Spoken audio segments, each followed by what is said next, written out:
All right. Hi, friends. I'm super excited to be here on Myisha T, Hill, the guide of Check Your Privilege, with my dear friend, Miss Collette of the California Reentry Institute. Hey, Miss Collette, how are you today? I'm wonderful. Thank you for inviting me. I'm so excited. I'm always excited to sit with you and to talk about your program and the work that you're doing, and especially like what's happening with COVID-19. So it's always grateful to just share about the work of the California Reentry Institute and just what you've been doing the last few months since the last time we talked. If I'm not mistaken, you were a CNN hero for 2020? Oh, Or was 20, 2015 and then 2020, they revisited. Yes, CNN revisited their CNN heroes in our space and did a lovely, lovely piece on what we've been doing during COVID because that? it's been a challenge. It's Mhm. obviously been a challenge for everybody, but it's been a challenge for the gentlemen at San Quentin terribly. I mean, two-thirds of them got COVID. Oh my God. Some died. That, Officers died. It was difficult when they got out. They CDCR thought they were doing the right thing in the beginning when they were getting people out and putting them in quarantine in hotels, but it was a disaster, which they realized because the gentlemen were not getting care. They weren't getting food. We delivered food. We had food delivered. We were paying for hotels for people. We mhm. were, you know, it was a struggle. It was a real struggle. But I'm pleased to say right now San Quentin has zero COVID, which is down from, I believe, at highest was 2763 cases. Um, Holy. So yeah, that's from 2763 to zero. yeah. Wow. Yeah. But Uh, sadly, they lost a lot of men I on lost the a lot of men on the way. yeah. Jeez. And were any of those men a part of? And actually, let's pause here. Okay. Let's tell everyone who's watching about the California Reentry Institute, and then we'll jump in. Who are we? What do we do? Okay. Exactly. California Reentry Institute has an empowered reentry program. We run a pre and post release program for men in the California Department of Corrections and Rehabilitation. Currently, we're just at San Quentin, but we are trying to expand to other institutions. In Mhm. fact, we have two institutions that we're trying to expand to right now. Our program is very in depth. The gentlemen are in class for 104.5 sessions. That's the minimum because Mhm. sometimes it takes 18 months at San Quentin. Sometimes we've been as long as 27 months because of lockdowns and fog lines and things like that. Plus, we can only Yeah. go once a week there. Other institutions we're hoping to go more often. But our premise of our program, as some of your guests may have already known, our philosophy, my philosophy is nobody's born to go to prison. You hold a tiny little baby, there is no way that baby is born to go to prison. There's a pivotal point in their life that something happens, that they stop caring about themselves, that they feel unloved, that they have terrible trauma that they can't handle and don't have the skills to handle. Or it can be that they feel unseen or that they have such hurt that they numb it with drugs and alcohol. They Yeah. join gangs for love. There are all kinds of reasons. It could even be as simple as somebody's parent leaving the home and Yeah. they were, dad was my buddy, mom I did everything with, I was loved, I felt love, and then they're gone. And every child in that situation analyzes for themselves, like, what did I do, what could I have done better, did I, and heaven forbid they'd gotten into trouble just before it, because they always take the blame. And sometimes that blame carries way into adulthood. you Yep. know. And so we help them first of all understand why they are sitting in the seats in class. We help them unpack through understanding and reconnecting with their emotions, which a lot of them have like abandoned themselves. We help them understand about abandonment. We help them understand about guilt and shame, denial, emotional baggage, trauma. We unpack trauma, and we work on it for probably out of the 100 sessions, probably about, I'd say, 60 of those, 65 of those are on the men's personal life and healing and discovering and figuring out the causative factors.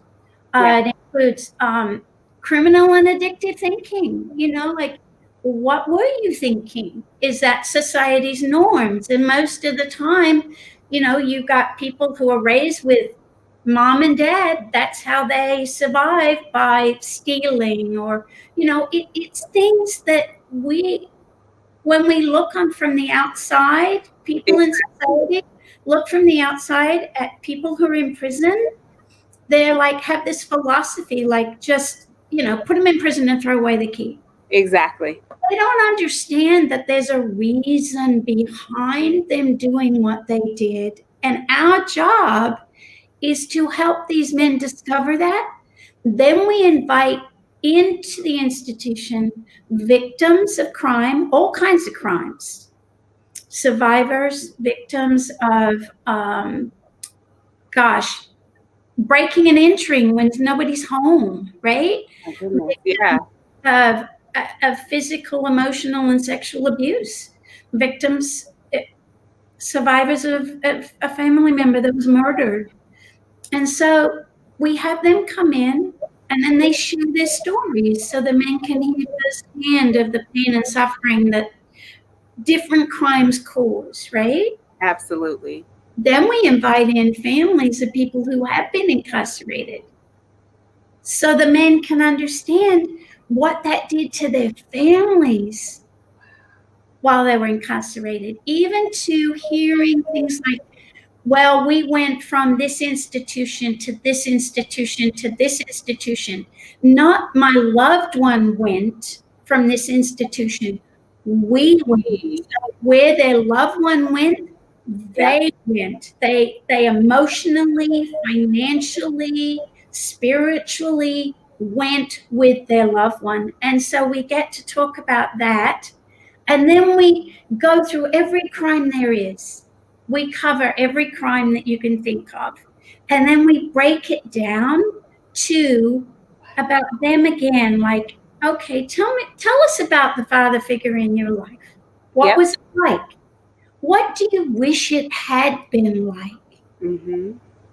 Mother, grandmother, everything that you can think of, we ask them to write about so that they can start to analyze. And then we share with them that most people, we can't say all, but most people, if they knew better, would have done better. Exactly. If your dad was doing something that was not right, or somebody that you trusted and loved, or your family trusted and loved, did something that was traumatic and never should have happened, we try to help them understand that there's a cycle there that perhaps they didn't have the opportunity to break. And so we want you to break this cycle. We want you to understand that if these people had known better, they would have done better. So now we want you to find a way to forgive those that hurt you, forgive yourself for what you did, and start the healing process so that you can now take off the mask, take off that weight that's been weighing you down for however many years, and start to heal and move forward with your life. And then we go into life skills. We talk to them about education. We bring in people from schools. We collaborate with universities and and junior colleges that they can go to. We talk to them about employment, the ABCs of employment, any job, better job, career, how to move from one to the other.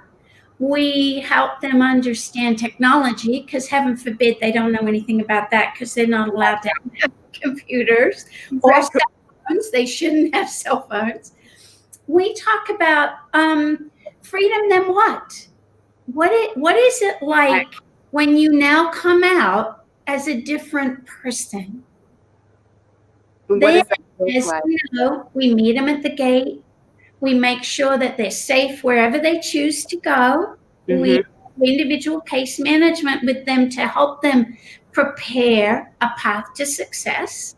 If it means returning to a community near their family that is a really solid, good structure, then we work with them there. We provide them with everything they need when they get out. We have a reentry house that they're more than welcome to come to, where they get to stay for as long as they need. Minimum first 6 months, free rent, everything's paid. All you got to do is do your thing, do well. We help them get their work. We help them get their driver's license. We help them get a job. We help them with everything, and we are there forever. As far as we're concerned, once CRI, always CRI. And that's what I love about this program. Like, you spend 27 months, right, inside the walls of San Quentin. Well, it's kind of hard right now with COVID. Taking them through their family stories, taking them through their traumas, having them visit, like, what happened, how they get there, how do they heal their way forward. And then they get out and then you're right there. And then you have this, like, these 4 different transitional steps for successful reentry, which was the 27 months of pre-release, that safe place for parole, a job or assistance with college, and then ongoing support. I think one of my favorite stories is the one, I think it's Arthur, I might be wrong. He didn't have a birth certificate. No, it was Arthur, yes. It was Arthur. And you guys, in order to find his birth certificate, you actually found out his birth parent was incorrect. It was, yes, he was given a name that nobody had ever heard of. Yeah. He was given, yes, and he had no first name, no middle name, and a last name that nobody.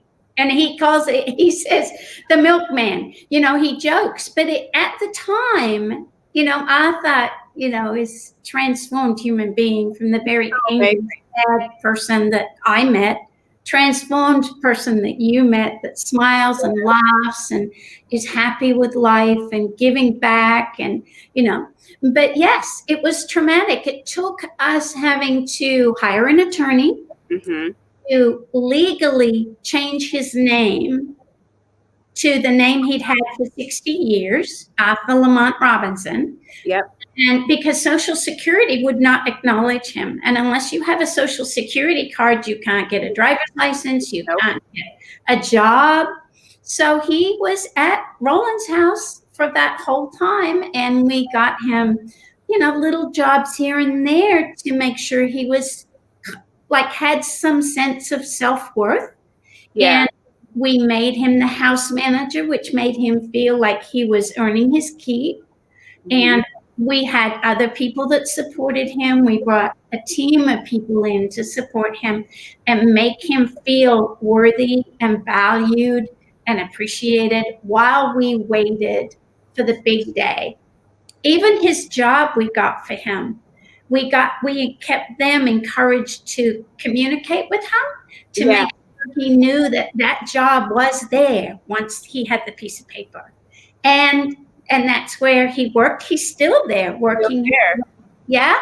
But he went from this person who, well, you'll hear his stories, but he went from this person who was kicked out of 7 high schools to a man who is now in college.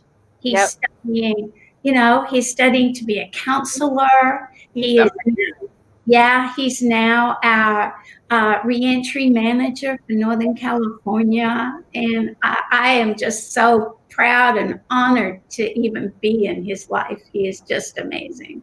And this is what happens, Miss Collette, when you and programs like yours, but specifically yours, when you go through the process, when you don't throw people away, when No, you create that breaks my heart. rehabilitation and restorative care, and there's so many stories. I think every live I did, I think I just ended up crying because the stories are so powerful. I'm tearing up now just thinking. I just got off the phone with young Curtis Roberts, who just finished telling me, you'll never know till the day you die how much what you did for me counted. Yeah. And it's so sad because when we go in there, these men who come into our program, they feel thrown away. Yeah.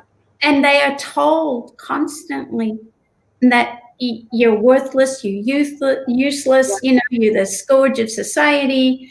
Some of them, sadly, Myisha, when they were born, are told, I wish you were never born. You tell a child that, they never forget that. Never. Never. Forget it. They always keep that sense of not feeling wanted. And that's what gets them in. That's when it starts, right? Because you don't feel safe at home. Then it might trickle into school. Then it might trickle into getting in trouble. And then you end up in the system. The system tells you you're nothing. Well, the first thing we do when they choose to do our program, and it's a choice, right? Mm-hmm. When they choose to do our program, we start by talking about can change happen? And then we give them an example, someone that I absolutely adore, Doug Landis. He is an artist, and he is a quadriplegic artist, and he has given us permission, and he writes to the men, and we use his artwork to show. They don't know when they look at the artwork, his story, and then we tell them his story, and we talk about, do you think that this happened overnight? Do you think this happened without help? Do you think he had to swallow his pride and accept assistance from people? What we're trying to do is make them understand that we are there to help them accomplish beautiful things. Exactly. And then I or whoever's leading the class, the cohort, goes around to each man. Each man, could be 68, could be 75 men, and we go around and we say, I know it's rude to point, but I'm going to point to you. And I want you, Myisha, repeat after me, I am not my crime. I am not my crime. Can you imagine someone who has been told their whole life that they're worthless, useless, shouldn't even be taking up air on this planet, and someone all of a sudden says to them, you are not your crime. I am not my crime. That has to be the like you can breathe, right? Like someone just gave you CPR in those moments. Is that what kind of happens, or is it kind of just a shock? Some men can't even get the words out. Yeah. Some of them say them, and we say, I just verbalize those words. Yeah. Let them come out of you, because once they come out, they can have life. Exactly. And it gives them something to think on. And that's when we start unpacking all the emotions. And as Arthur said, he goes, I had no emotions. So many people, I say people, because people out here do it too. Yes, they do. They put up a mask, and it's got a pretty face on it, or it's got a handsome face, or it's got a smile, and inside not, right? Yep. We want them to take off the mask, we want to try and take down the brick wall and find a way through the steel and get to the vault and find the combination to swing that door wide open. Yep. So that they can be their authentic self, so they can find that person they were actually born to be, not what path they took because they made some, and sometimes there were very bad decisions, very bad things they did. But if you hear the stories, Myisha, And if you study the facts, like sex offenders, let's be honest, statistics say that the majority, 98% or something, I don't know the facts, but they were sexually molested As children, absolutely. as children. Yep. So we want them to feel whole again. And if they can feel whole again and valued and feel that they have value to give, what does that lead to? Exactly. That leads to a safer society. Absolutely. They come out full of wanting to give, living amends for the hurt and pain that they Yep. have caused. They want to do the right thing. They want to help. I mean, we've got so many of them doing amazing things. They're counselors, they're drug and alcohol counselors, domestic violence counselors, they're directors of nonprofits. They start at the bottom and work their way out. They're giving. Their hearts are giving every chance they get to make up for the hurt and pain that their crime caused. Absolutely. So the numbers are always clear with your program, Ms. Collette. How many men have gone back to prison since being a part of your program? Not a one. Not one. And how many men have graduated and kind of been out on parole? At the moment, as of Friday? Yeah, as of Friday. We have 77. 77, and none have gone back into the system. Not one. And Myisha, I'd be so shocked if any of them did. Exactly. Because even when things go bad, they have a safety net. Yeah. Had one guy call me up. He understood that things weren't really good in his relationship where he was living, and he knew he had to step back, right? Yeah, yeah. Can I come to Roland's house? I just need a break. Absolutely. There's an emergency bed there all the time. Others, they just call because they need to hear a caring voice. An affirmation, yeah. That can say, it's okay. It's going to be okay. You've been through worse. Let's figure out a plan. Let's see what needs to happen. They might not call me. They may call Suzanne. They may call Marty. They may call one of our team members, and they just know that there's somebody there that will listen. And if they want the help them. Next step, next step, next step. So they don't feel like Arthur. Exactly. Arthur clearly said he never had a job in his life. He did breaking and entering and robberies. That is what he did. Yeah. It would have been so easy to go back to that. It would have been against everything that he now believed in. But had he not had that secure, safe place and people support him, he said I'd have had to eat, right? Yep. I had to put a roof over my head. So how do I do that if I don't have that safety net? So it's imperative. It's imperative that we as society understand that right, there's a reason why someone commits a crime. Mm-hmm.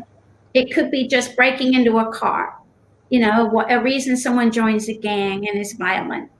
We have to understand that first. Secondly, even if they go to prison, which some men have gone to prison and said, I'm grateful I went to prison, because if I hadn't gone to prison, I would never have found out about the things that I now understand, right, through programming. But thirdly, and more importantly, I think, as a society, we have to understand, even if you wish it were that they would be locked up and they'd throw away the key, It's not going to happen. It's not. They will come home and they will come to a neighborhood near you. Yep. How do you want them to come back? Repeating the same behaviors. Like, and that's the thing, people have to understand why we always say restorative justice is the way. Restoring relationship, understanding trauma, like understanding the cycle of harm and the cycle of change. Like, this work that you're doing is so important, and it's so life transforming. For y'all who are watching here on YouTube or Facebook, we'll try to find the Instagram lives and post the stories again so you could hear them for yourself. And it all starts at birth, and we actually need to start speaking lives into folks who are incarcerated and supporting organizations like CRI and the work that they're doing for inmates in California. And supporting young people, Myisha. Yes. Like, we go to schools and talk. Our guys go to schools and talk, and we have a youth video that we share. Because if we can get them young to understand this factor, that they don't have to stop caring. How many times? Sorry. As you were talking, like, I heard something. I'm like, that's why kids say they're bored and they go get in trouble and they end up getting arrested, because there's no one there to mentor them or to shape them or to help them or to talk to them and listen. Exactly. How many times have you heard somebody say, "I don't care"? Right? I don't care. You know, there's a bully at school. It's okay. I don't care. You do care. They do care. Mm-hmm. Everybody cares. The reason they say that anybody who's listening, if you hear that, that is the beginning of this. That is the beginning of the mask, because they're hiding behind it. I don't care, because if I don't care, if I don't feel the pain, then it doesn't hurt. It doesn't hurt. Yep. And it just gets worse. Once it starts that pattern of hiding the pain and hiding the hurt and just not caring because you can't care because it hurts too bad, that's when you stop feeling. And when you stop feeling is when you can take somebody else's property, when you can hurt somebody, when you can do the things that people do. So our job in society is to stop looking the other way, listen, and care. Absolutely. We've got to have this. If society doesn't get back to this, we are doomed. And we're all doing our best to get there. I think the biggest hang up that everyone has is everyone's in their own way, worried about if we're doing it the right way. Just do it. It doesn't matter. I'd be the last person on this planet that would be doing what I do. Yeah. But fortunately, God gave me a caring heart. And you know what? That's all it takes, is a caring heart. And to not look the other way, and to be aware.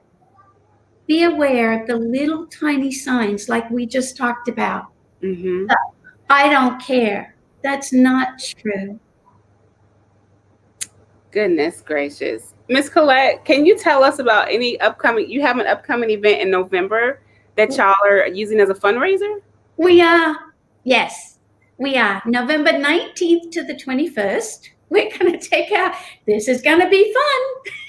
Very challenge today. We're going online and we're going to go live. We're going to actually, on the 19th, we're going to have some fun. We're going to have some fun. We always love to have fun in our events. And so this is going to be no different.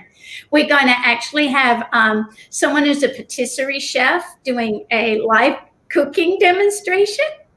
Then, it'll be fun. And then on the 20th, we're going to have a live painting challenge. We're going to tell people what supplies they need. And a couple of us, one of the guys from CRI and myself, we're going to be doing some painting, and we're going to teach people how to do it. And it's fun. And the end result is amazing. And it's great for people of all ages. And then we're going to have a On the 21st, we're going to be live with some of the guys talking, and we're going to have some fun events and some fun things happening. And we're going to have a prize for the best painting. We're going to have 3 prizes, actually, for the best paintings. And we're going to have a panel of people that are going to choose them from the night before, because we're going to have pictures. And we're going to have a live auction that will go live before the 19th. And we've got lots of fantastic things. We've got, oh my gosh, a week at La Quinta in a private home. We got amazing things. Well, where do we sign up? Well, we're actually, you need to sign up for either our Instagram account, our Facebook account, our Twitter account, or friend us on those, or our email, which you can sign up on our website. And then we'll be sending everybody's going to receive an invitation that's signed up, and everybody will get invited to come and register, and we'll have a good time and raise some money to support the work that we do, because we are at the moment privately funded. We are trying to go after grants. We did go after one that we felt confident, because it was we were told that it was written with us in mind, but we didn't get it. Okay. And so, those things happen, but we're not going to stop. We're not going to stop. We keep going. People need help and healing. So thank you, Ms. Collette. Those of you who are watching again live or the replay, you can learn more about California Reentry Institute at californiareentryinstitute.org. Follow them on Facebook, Instagram, Twitter. Sign up for the newsletter so you can come hang out for their fun fundraiser in November. It seems like it's 2 days back to back. Yeah. Colette, thank you as always for coming on and hanging out with me for these last few minutes. Thank you for inviting me. I love seeing you and what you're doing. And my guys can't wait to come talk. Apparently. Oh, I love it. Yes. Which is awesome. So, well, this is how we sign off all the time. All the time, with hearts and big love. Thank you, Ms. Collette. Thank you guys for watching. Bye, Myisha. Bye.